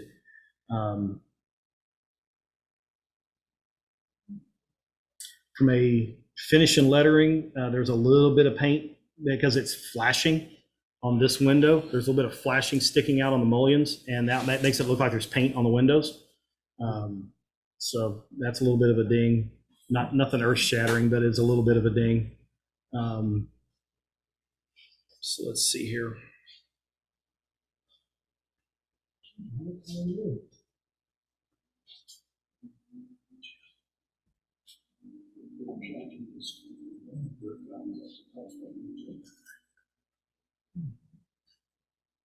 So construction on this one isn't as hard as the other one in some applications, and in some it's harder because you've got this shingled siding as opposed to using a solid sheet. Also, a thing to note is this is a piece, this is a piece, and this is a piece. That makes putting that wall together harder because now you got the opportunity for it to lean in and out and all that kind of stuff. So I'm thinking 28 in construction on this one. I mean, it's at least, that is the merit break. I mean, there are some obvious flaws in it, but I don't think it's anything that it's a failure in as far as scoring goes. From a detail perspective, 14 is the merit break on that one. And I'm at kind of a 13, 14 maybe-ish. Just see how it plays out. Yeah. Let's go 14 and we'll see where the points lay. Finish and lettering on this one is good. Not as good as that one again, but this one's still good. It's got good staining. It's nice and uneven, which I do like. Again, I don't like the rust as much as I like the other one, but I'm not saying it's a bad job at all. It's just that is so much better. Let's see, we did 22 on that one. This one's definitely not that high. Yes, I always get a kick out of New England buildings because they like the they love single siding. Yeah. And that's the one disadvantage that we have as Midwestern guys or Western modelers, that most of the laser cut guys and the craftsman kit guys, they're all located back east and they use Eastern architecture. Mm-hmm. You will probably have to look long and hard to find a building this shape with shingles around it for a siding in North Texas. And I don't know where your layout's supposed to be located for sure, but it's not to say you won't find something built that way. Who knows? Maybe Bob from Maine moved to Colorado when he built one like that. Yes. Every time I go back to look at the Fine Skill Modelers Expo, I always drive around Boston and some of the other areas up there, and they you will see a lot of single shingle-sided buildings, and I'm kind of going, yeah. Now, see, for shingle-sided on our world, it's roofing. Yeah, exactly.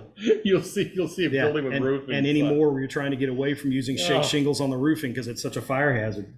Yes. 19 finishing letter. I can go that. Okay. Because the merit break's 17 and a half, and it's definitely better than that. There's not that much wrong with it. It's not that hard. It's its biggest problem. Okay. So now that we've talked a lot about how we do what we do, these last two will go a bit quicker. Jeff's made some good notes on the back of this one. I've added a couple of comments in here. A lot of the things that we've talked about before, the weathering goes all the way up. This one has some nail holes, but again, nice and subtle. From a construction standpoint, all the corners on this are really nice and tight. The only thing I see in this guy is if you look at this wall right here, there's a gap between the bottom of the wall and the base. And if the first thought was, okay, well, maybe this is actually up on a bit of a pier, but when I look at all the other walls, they're flat on the ground. So a common mistake that guys will make if they bring one in or they're having us judge it at their house is they'll put the scenery down and they set the building down on it. And now the building looks like it's sitting on the ground, not in the ground. And several of us in North Texas kind of dubbed that the Dorothy effect, because it looks like somebody dropped the house on the Wicked Witch's sister and it's sitting on the ground instead of in it. Again, we got a little bit of a rock, but again, if you can take down and push it down on all four edges and it lays nice and flat. So that'll correct itself when you go to do it. I got to give you kudos on the concrete work. I love the detail you're putting into these. I love the cracks. I love the expansion joints are nicely done. The staining is good. The staining on this one is better than this one because, again, you don't have that scenario where this was put in before you put the weathering in. Everything here looks like it lives there, and it really does look nice. One of the things that I will point out when we get down, well, like I said, construction's pretty good. You've got one gap up here where your roof's not quite down, but it doesn't want to kind of bend back. So you might think about putting a piece of trim underneath here to hide the gap. And that little bit right there, not much you can do with it at this stage in the game. Miscellaneous weeds. Yeah.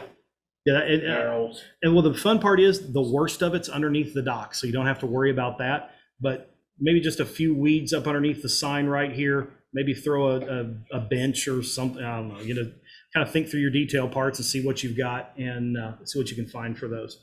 I will tell you something I do appreciate about this building over the other two. All the doors are closed.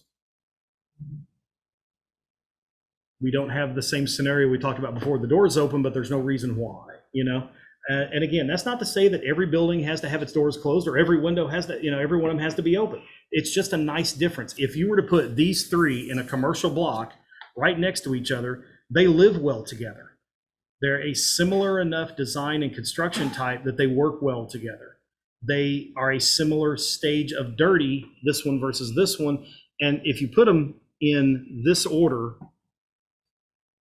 clean, dirty, dirtier kind of thing. You can mix and match that up a little bit. Maybe this guy's making a little more money fixing cars than these two guys do, or these guys are greedy and they're sucking more of the money out as profit and they're not doing the upkeep. But again, nice signage. Signage is straight. And the signage here, especially on this one and this one, it conforms into the clapboard. And that's another biggie that a lot of guys will miss is they'll just glue it on there and then it's not on there real good. And tall signs are hard to get on straight.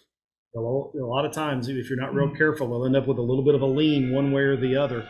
And it can be hard to keep that straightened up. But I like what you've done here. This one's really nice. The sign up top looks really clean. And this one here has got some good weathering on it, but again, no fade. And this one has got a little bit of light weathering, but no fade. So again, that gets back to that whole thing we talked about before. I do like the fact that this little chimney back here has not only flashing on it, but it's tarred in. Great touch. And it's tarred in on the top and the sides and not on the bottom. Excellent move. That's another one that guys, when they tend to do it, they tend to tar all 4 of them. And they don't do that. I like the tar paper roof. Again, nice touch. Construction's in pretty good shape. We've got some notes on you here. Under detail, one of the things, and again, this doesn't get down to do I need to know how to frame a building to build it for the railroad? No. Does it pay to know what a company who does steam and hot water and warm air heaters, does it pay to kind of know a little bit of what HVAC guys did back in the day?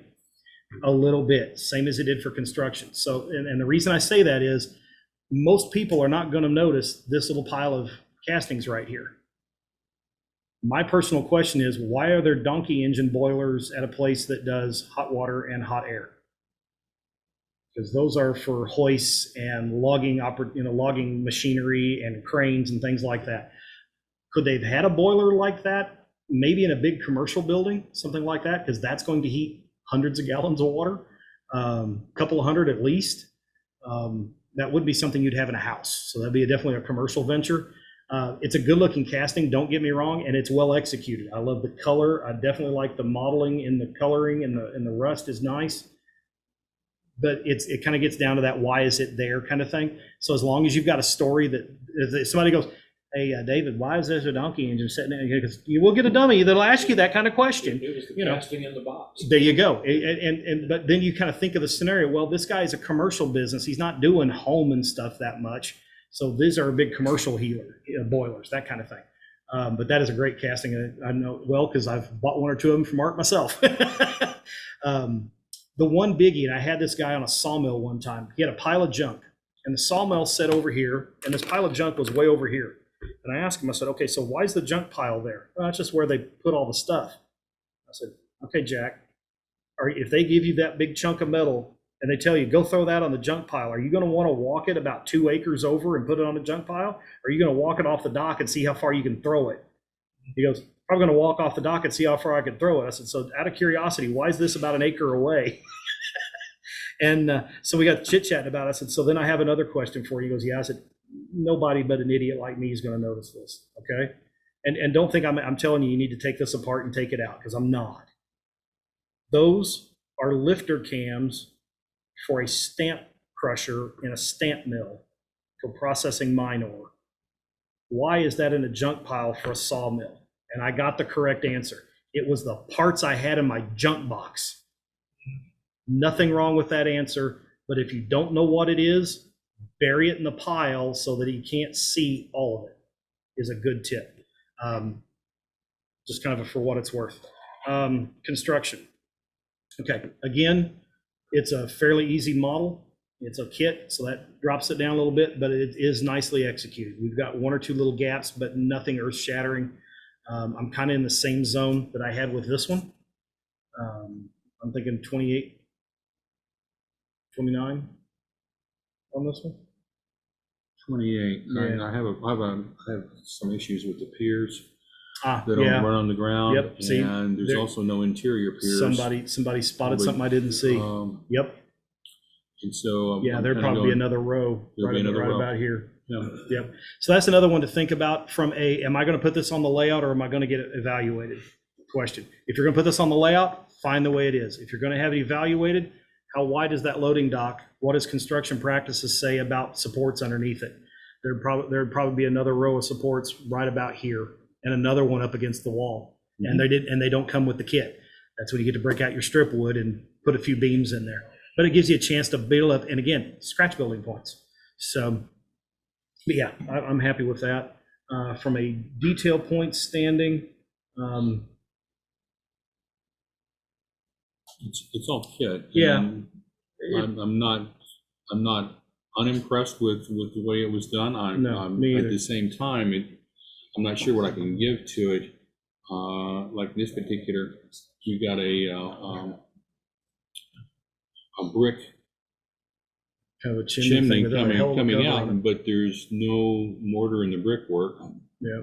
And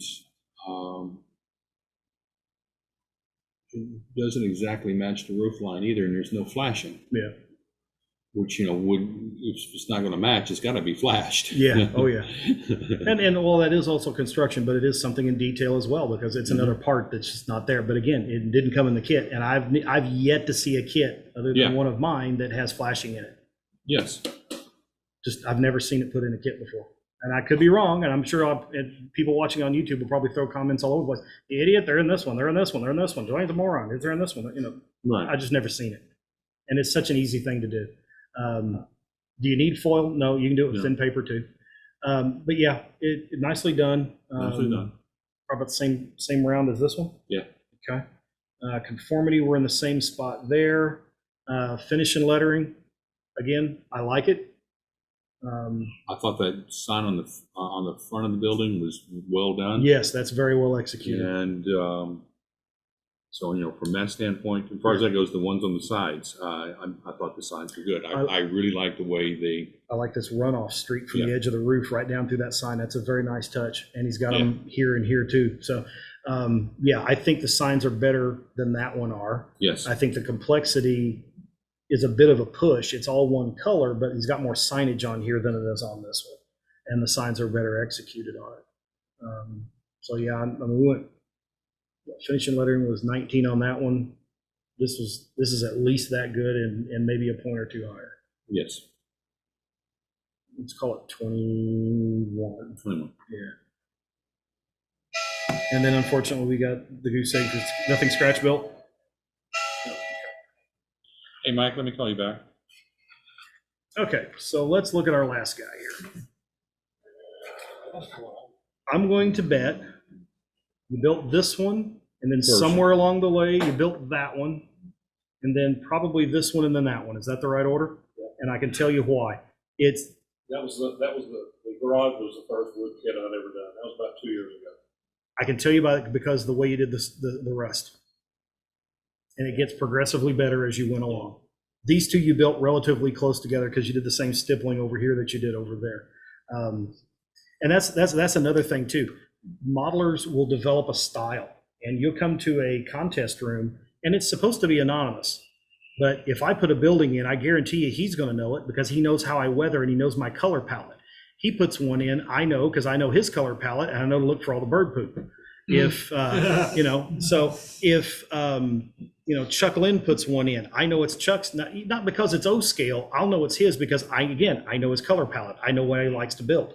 There are things that you start to recognize about different modelers. And in looking at a set of buildings like this from the same guy, you see that evolution of skill set is how this works.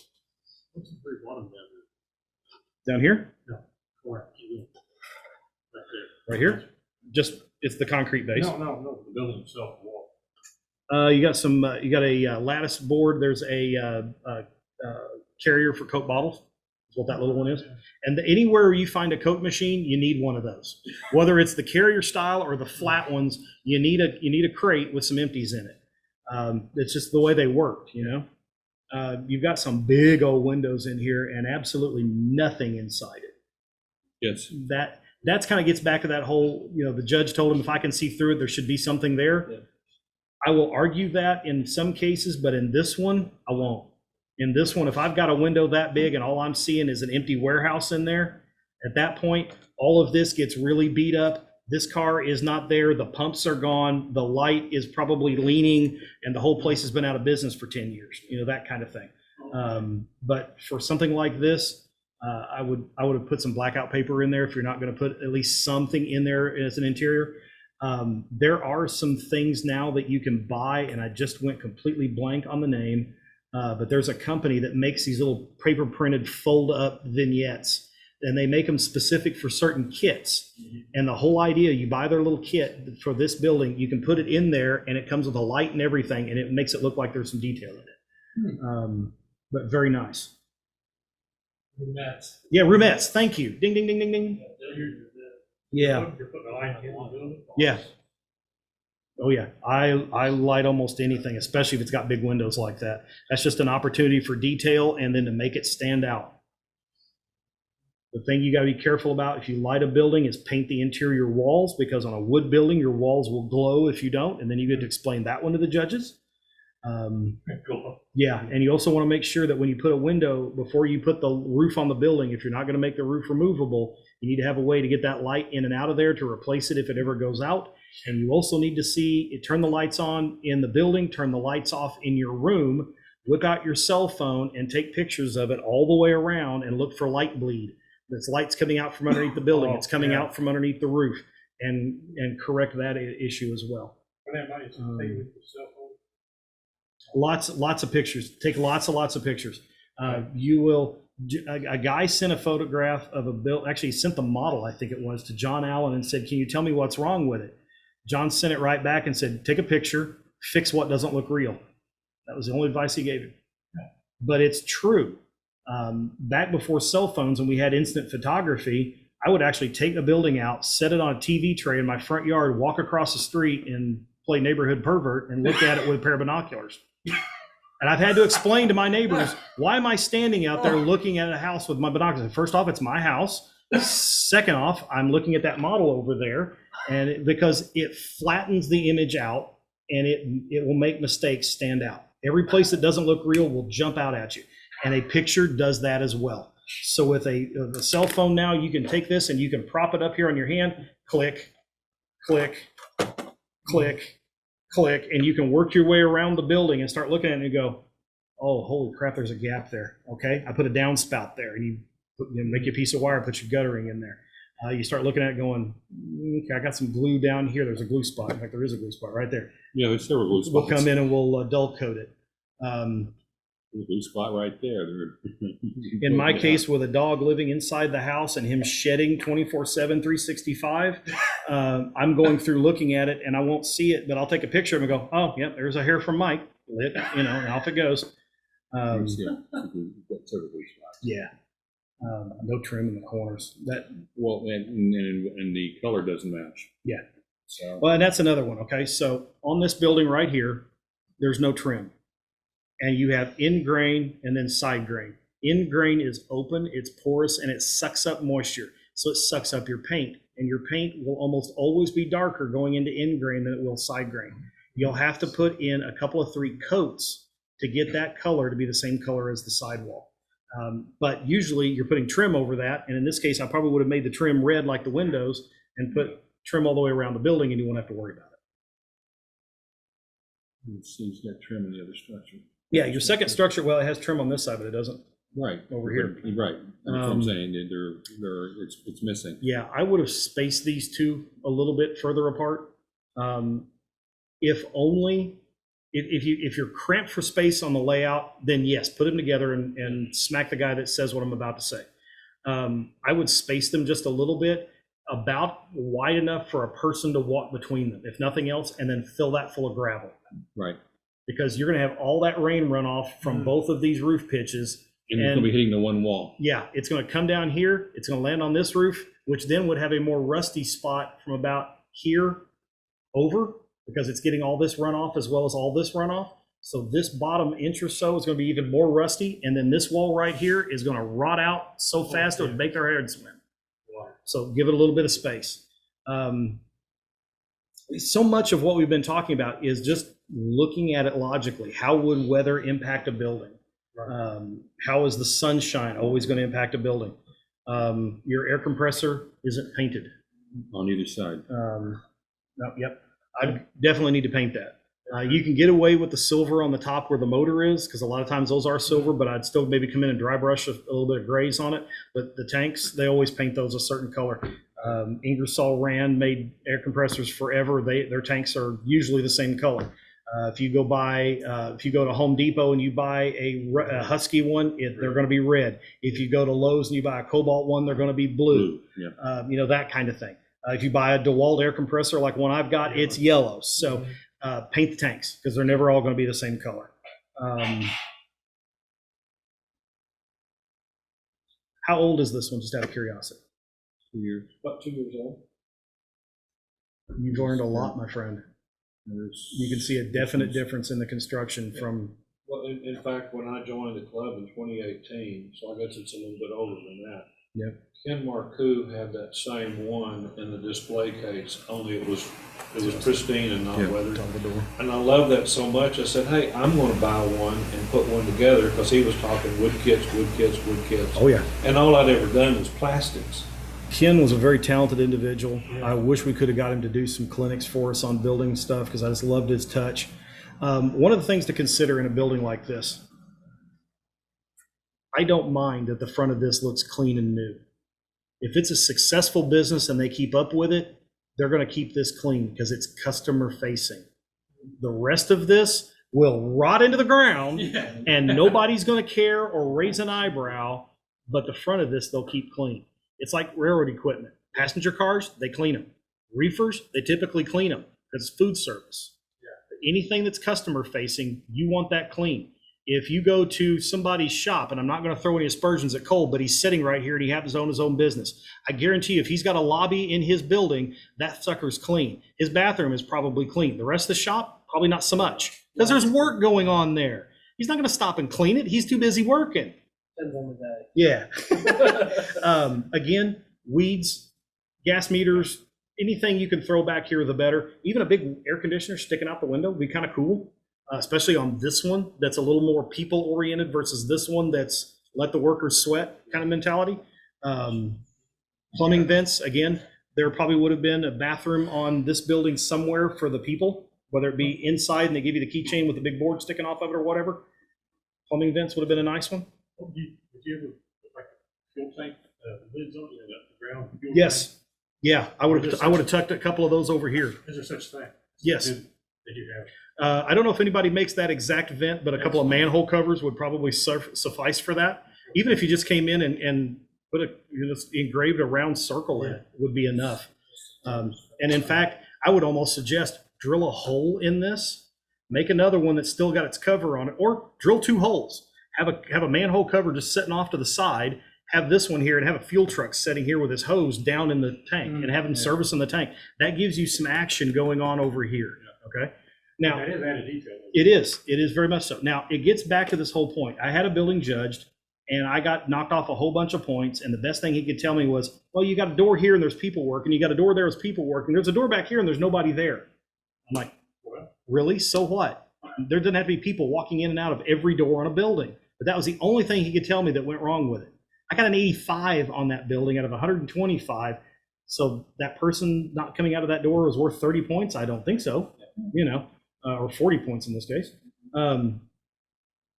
So I added a coat machine and got it rejudged, and it scored much better. But Added a coat machine? yeah, added a coat machine.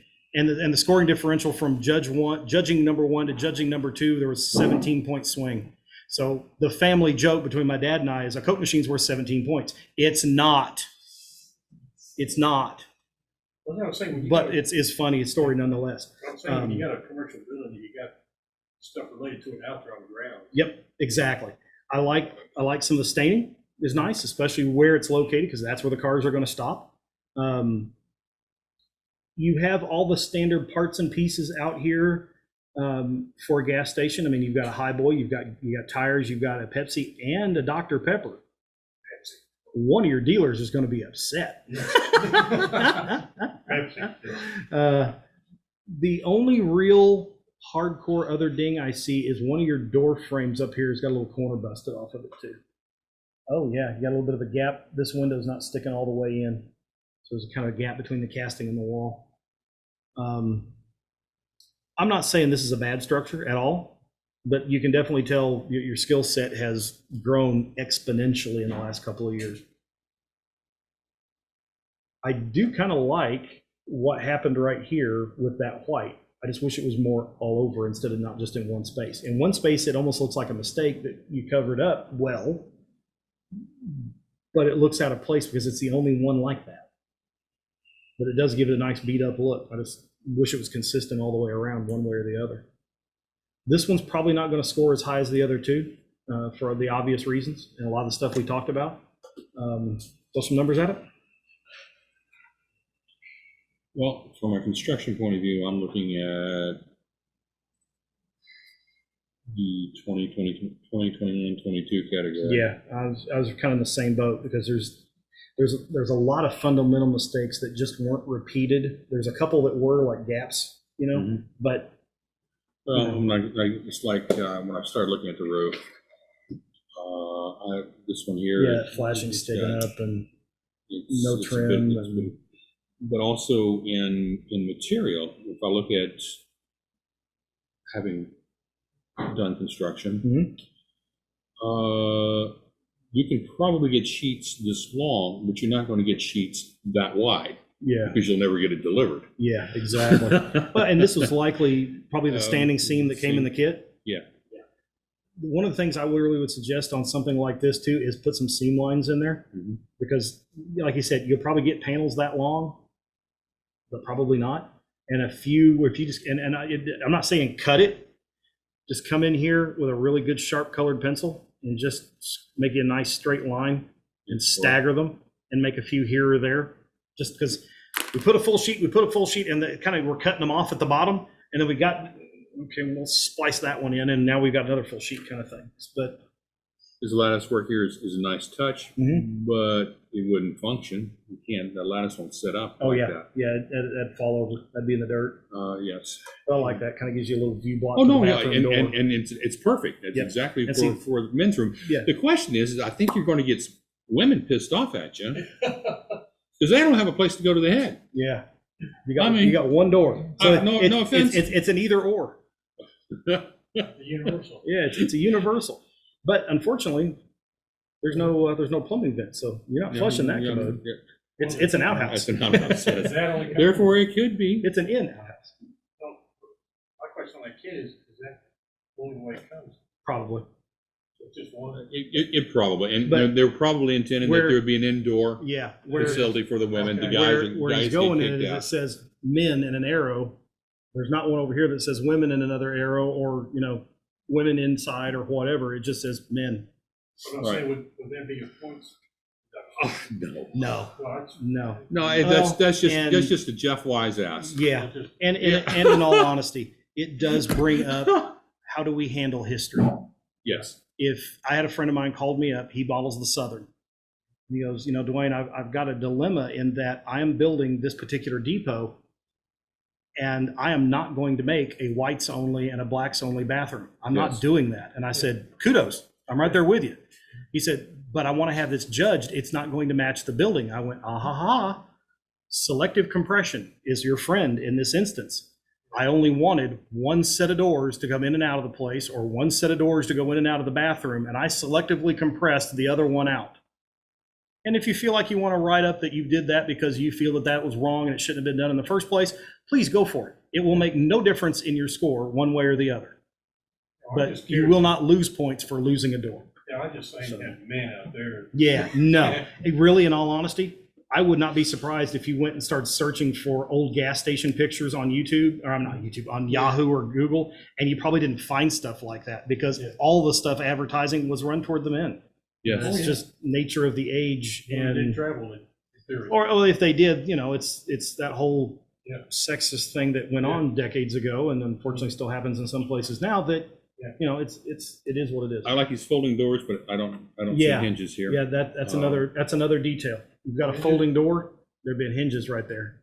And even if you just painted it silver, hinges, No, I just see where it's the folding door, because the door accordions in.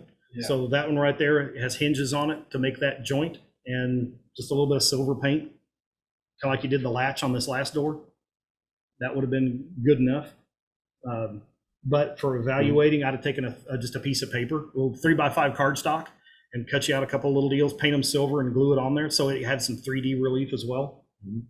If you really wanted to get wild with it, glue a wire onto that joint, and then glue the paper over it and push it around the wire so that you've got 3D relief around the wire and then over, and it makes it look like the hinge actually has leaves on it. You can go down the rabbit hole a long way, trust me on it. I just didn't see that building. Yeah. Like I said, but this particular one, which you didn't do in the other ones, there's a lot of glue. Yeah.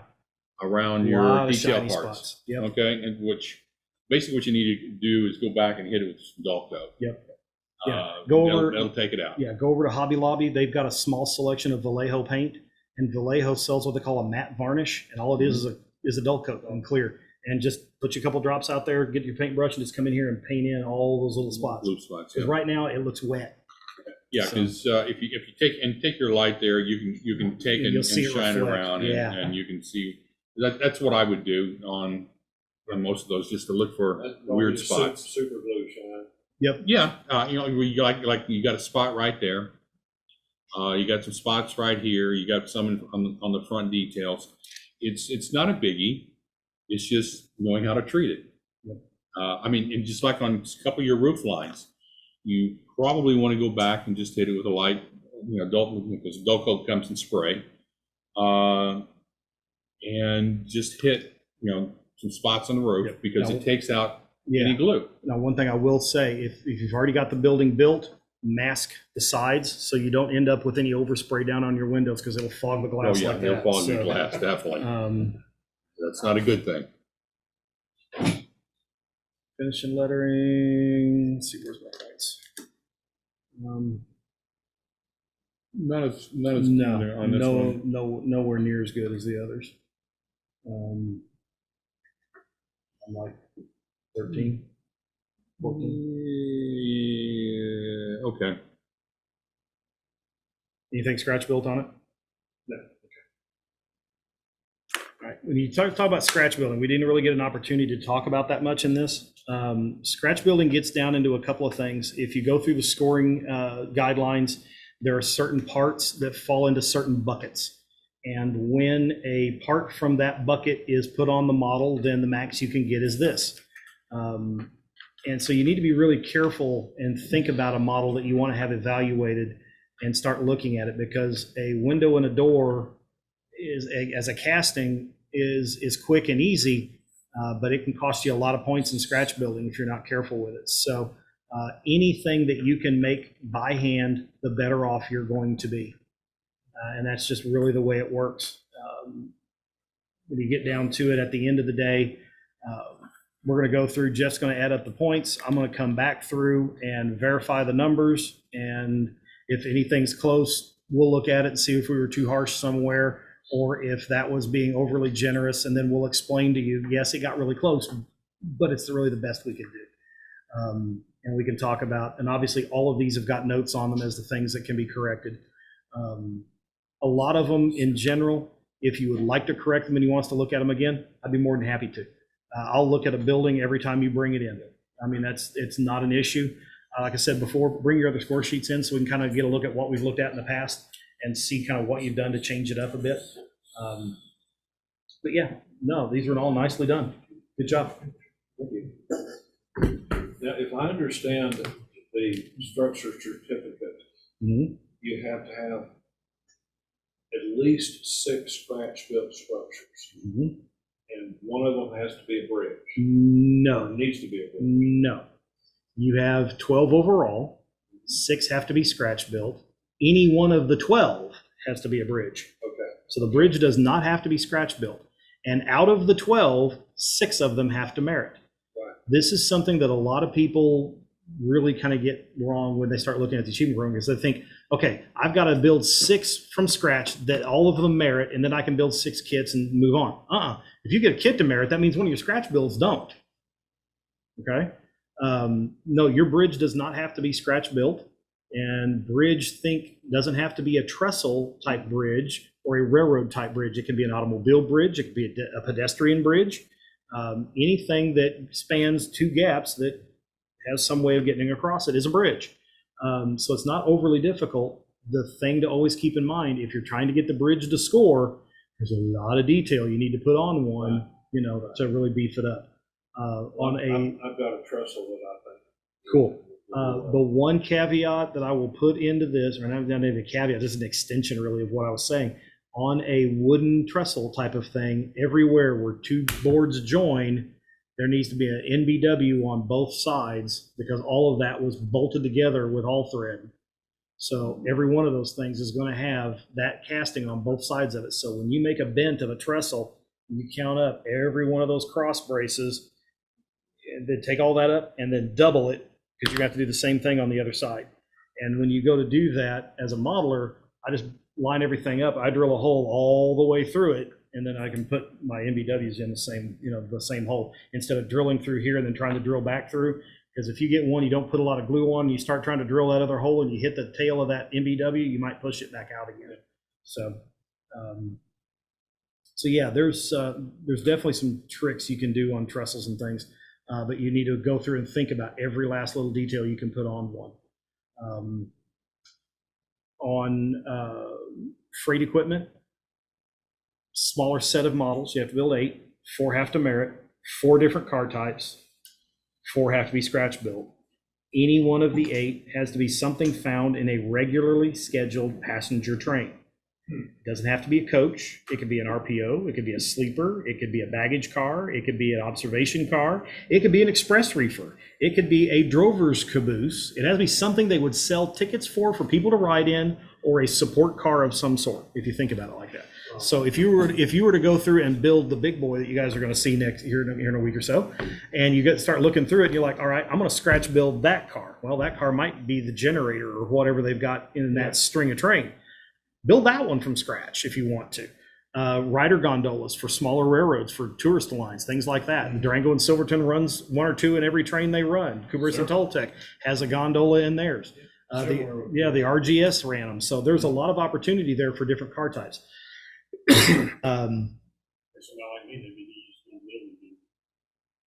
Yeah, I mean, there's a lot of different options for you out there.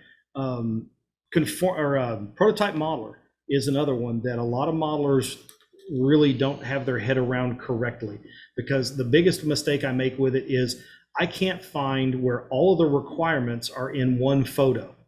You don't have to have just one photo with everything in it.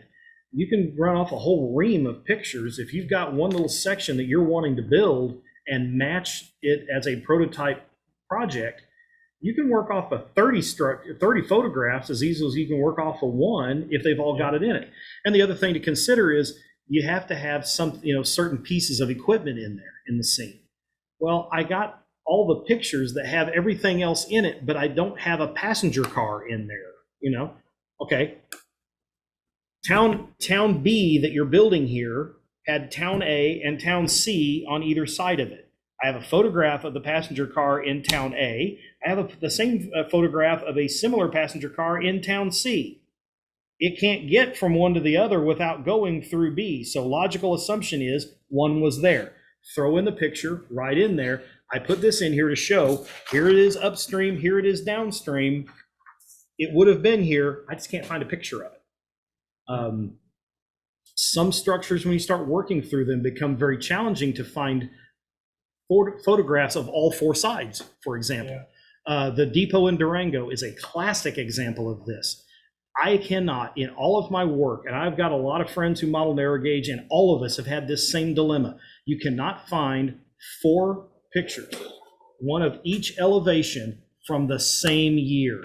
You can find 3 out of the 4, but not all 4, going back way back into history. Now, yes, sir?